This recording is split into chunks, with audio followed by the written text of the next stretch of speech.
Hello friends, আসসালামু আলাইকুম। কেমন আছেন আপনারা? আমি আরেকটি ব্লগ নিয়ে চলে এসেছি আপনাদের মাঝে। খুবই সুন্দর এই ব্লগটা আমার আজকের। তো বন্ধুরা, অবশ্যই ভিডিওটা আমার দেখবেন, পুরোটাই দেখবেন। দেখুন, আমার এই খরগোশগুলো মাশাআল্লাহ বড় হয়ে গেছে। আপনাদেরকে এর আগেও আমি দেখিয়েছিলাম আরেকটি ব্লগে যে আমার খরগোশ ছয়টি বাচ্চা দিয়েছে। সেই বাচ্চাগুলো দেখুন বন্ধুরা, মাশাআল্লাহ কি সুন্দর কিউট কিউট হয়েছে।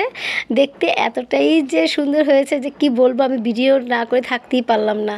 তো আপনারা যেহেতু আমার ফ্রেন্ড, অবশ্যই আপনাদেরকে এই সমস্ত ভিডিওগুলো অবশ্যই দেখাতে হবে। তো এই কারণে আমি আজকে এই ব্লগটা করছি। আপনারা অবশ্যই পুরো ভিডিওটা দেখবেন আমার।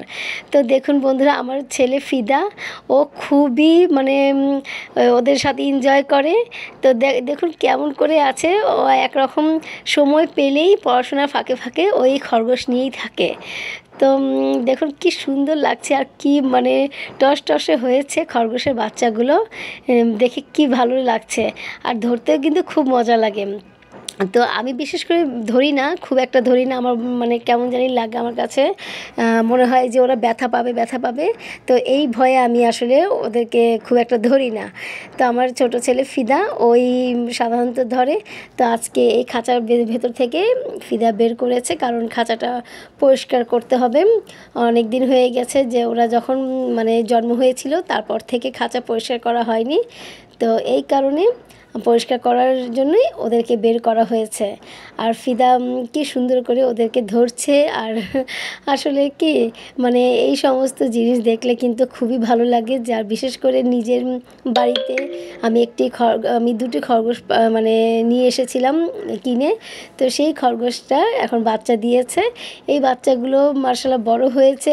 তো এই সমস্ত জিনিসগুলো দেখলে কিন্তু অবাক হয়ে যাই, এবং নিজের কাছে ভালো লাগে যে আমার হাতের তৈরি করা, যে আমার হাত তৈরি না, আল্লাহ দান করেছে, কিন্তু আমি তো এদেরকে আসলে দেখাশোনা করেছি, আমি এদেরকে যত্ন নিয়েছি।